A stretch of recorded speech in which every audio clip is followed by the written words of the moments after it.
안녕하세요. 한국성심리교육센터 대표 홍희정입니다.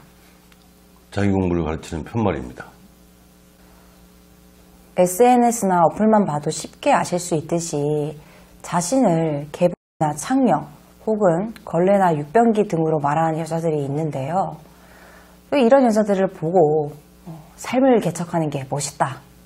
나는 용기가 없어서 못하는데 하는 팬들도 있습니다. 오늘은 이런 전체의 여자들에 대해서 얘기를 해보겠습니다. 네, 그런 여자들은 아주 일부 아니에요? 과연 그럴까요?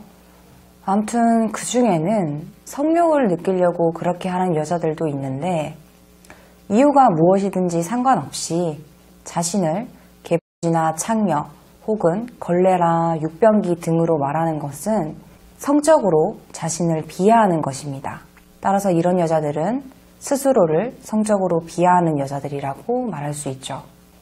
물론 남자들 중에서도 이렇게 성적인 자기 비하를 하는 남자들이 있습니다. 하지만 숫자가 매우 적죠. 그래서 오늘은 이런 여자들을 위주로 진행을 하겠습니다. 성적인 자기 비하도 자해의 일종이죠? 그렇지. 자해 중에서도 성적인 자해 일종이지. 사람들이 흔히 자해라고 하면 몸에 나는 상처처럼 물리적인 이런 거, 물리적인 자해만 알고 있는데 사실 정신적으로 자해하는 사람이 훨씬 더 많아요. 자해라는 게 물리적인 자해 이전에 이제 정신적인 자해가 있다고 이해를 해야지 정확해요. 아무튼 나는 그 성적인 자기 비하를 하는 여자들을 처음에는 이게 모두 창녀거나 아니면 남자 관계가 무지 복잡한 여자인 줄 알았어. 왜냐하면 그 중에는 이제 중학생 혹은 심지어 초등학생도 있죠. 심지어 초등학생인데도 성매매를 한다는 여자도 있었고 이제 겨우 20살인데도 뭐 걸레로 유명해 싶다고 말하는 여자도 있었거든. 20살이 무슨 걸레로 유명해져. 물론 그 중에는 나이에 상관없이 성매매를 하는 여자들도 있고 이제 겨우 초등학생인데도 남자 관계가 몹시 복잡한 여자들도 있습니다. 자기 비하를 하니 몸도 팔겠지. 멀쩡한 정신 여자가 왜 그러겠냐고. 몸파는 여자들은 많이 있잖아요. 술집에 나가는 여자들도 많이 있고. 그러면 그런 여자들이 다 성적인 자기 비하를 한다는 거예요? 기본적으로 그렇습니다. 정확하게는 성적인 자기 비하를 계속 하다가 매춘도 하고 술집에도 나가는 등 난잡하게 사는 거죠. 하지만 성적인 자기 비하를 하는 여자들 중에는 남자와는 손도 안 잡아봤다는 여자, 즉 성경험이 전혀 없다는 여자들도 있습니다. 그러니까 성적인 자기 비하랑 성경험이랑은 연결시키면 안 됩니다. 정확하게는 성적인 자기 비하를 하는 여자들 중에 난잡한 여자들이나 성매매를 하는 여자들이 있는 거죠. 그러면 그런 여자들이 왜 생기는 거예요? 먼저 상처를 받고 억눌리거나 실패를 자꾸 하면 사람은 자신감을 잃기가 쉬운데 어떤 이유든지 사람은 자신감이 없으면 자기 비하를 하기가 쉽습니다. 따라서 성적인 자기 비하를 하는 여자들도 비슷한 과정을 거쳐서 성적인 자신감이 바닥을 쳤고 그러면서 성적인 자기 비하를 하게 되었다고 말할 수 있죠. 이건 내가 이해해. 실패만 하거나 상처받고 억눌렸을 때는 자신감을 잃기 쉽고 진짜 그럴 때는 자기 비하 같은 그 자책을 하고 나면 이상하게 마음이 편해질 때가 있어. 나 왜 이러지? 이게 멍청하냐? 뭐 이런 식으로. 성적인 자기 비하도 마찬가지인데 그러니 성적인 자신감이 바닥인 여자들 중에는 마음이 편해지기 위해서 성적인 자기 비하를 하는 여자들이 있다고 또 말할 수 있지. 일종의 체념 같은 거 같은데 저도 가끔 그럴 때가 있다 보니까 좀 이해는 되는데요. 그럼 이걸 왜 성적인 자기 비하를 하는데 왜 성욕을 느낀다는 거죠? 야, 이거는 일반인들한테는 엄청 어렵겠다.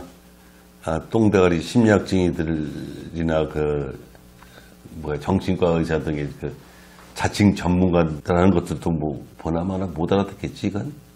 쉽게 말해서 오랫동안 상처받고 억눌리는 과정에서 성욕에 잔뜩 이상이 생겼고 그래서 스스로 성적인 비하를 하거나 누구인가로부터 성적인 비하를 받아야만 성욕을 느낄 수 있게 된 여자들이라고 이해를 하시면 됩니다.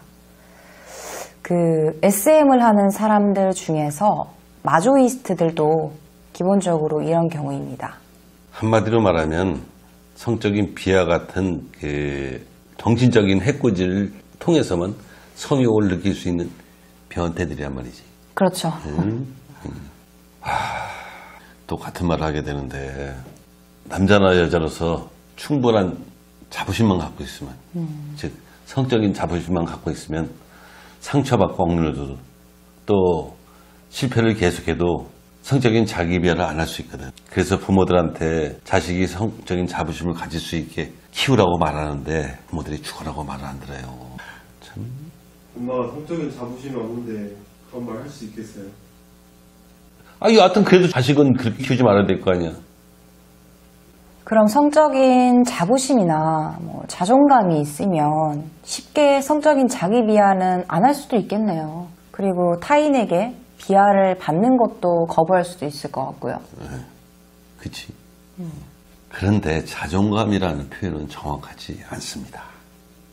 시작은 어디서부터 됐는지 모르지만은 여하튼간에 어떤 심리학쟁이가 정리하고 보고파시키고 있는 모양인데 그거는 원래 있던 말이 아니에요. 원래 있던 말은 자부심인 거고 자존감이라는 말은 이게 사람 공부도 제대로 안 된다. 지 자신도 모르는 것들이 쉽게 말해서 자기 공부도 안 하는 것들이 만들어내는 말 중에 하나예요. 그러니까 가능하면 앞으로는 그런 말 쓰지 말라고. 괜히 그런 말 때문에 사람들이 더 혼란스러워. 심리학자분들도 자기 분야의 전문가들이라고 하시는 분들인데 이렇게 막 무시를 해도 되는 거예요? 뭐 어때? 그까짓 것들. 원래 자존감이라는 말은 자아 존중감의 줄임말이라고 하거든.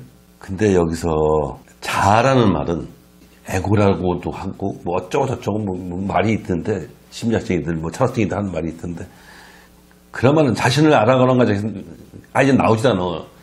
나를 알아가는 과정에서 오직 나라는 말밖에 안 나와. 근데 자아가 어떻고 이것들이 대갈통이 똥대가리여서 이해가 안 되다 보니까 이제 나라는 존재였다가 이제 자꾸 분해해가지고 이건 어떤 나요, 저건 어떤 나요, 이제 이지랄하면서 이제 나온 말인 것 같은데 아무튼간에 나를 알아가는 과정에서 자아라는 말이 안 나온다는 거는 자아라는 말은 나라는 존재와는 아무런 상관이 없다는 말이거든. 그러니까 이거는 그냥 세상 물정 모르는 얼치기 개소리 헛소리 하는 것들에 그냥 말장난이다 생각하고 그냥 개무시해도 돼. 네, 알겠습니다. 그런데 성적인 비하를 하는 여자들도 연애나 결혼을 해요? 당연히 하죠. 하지만 인터넷에도 볼 수 있듯이 남자친구나 남편들 중에는 괴로워하는 남자들이 많이 있어요. 소중한 여자친구나 아내가 자꾸 이상한 요구를 해서 고민이라면서요. 더 심하게는 욕해달라, 침뱉어달라, 때려달라 그런 여자친구나 아내 때문에 고민이라는 남자들도 있고요. 그런 여자들한테 정상적인 남자가 적응할 수 있겠어? 남자도 그만큼 제정신이 아니어야 적응할 수 있겠지. 근데 이게 개인적인 문제로 끝나는 게 아닙니다. 아빠가 엄마한테 개야, 창녀야, 그러고 유병기야, 걸레야 그러는 걸 정말 혹시라도 애들이 들으면 애들이 무슨 생각을 하겠어요? 그러게 심각하다, 심각해.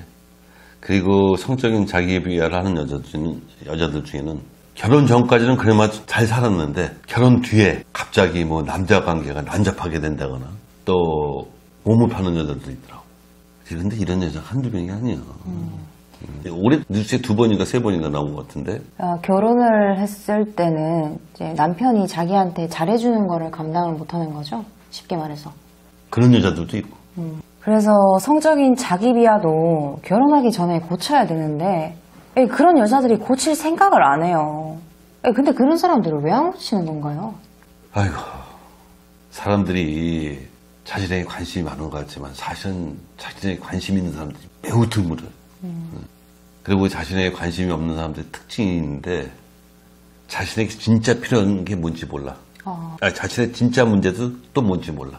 그러다 보니까 자신이 뭘 어떻게 될지를 모르고 그냥 남만 쫓아가고 혹은 머릿속에 떠오르는 대로 쫓아가는 거거든. 이거다가 조금 어렵게 말한다면은 집중을 해야 될 때는 집중을 안 하고 엉뚱한 데 집중을 한다는 거예요. 그러니까 엉뚱한 데 집중하다 보니까 이게 자기한테 심각한 문제가 있는데도 안 고치는 거거든. 이게 가장 대표적인 게 이제 우울증에 시달리는 사람들인데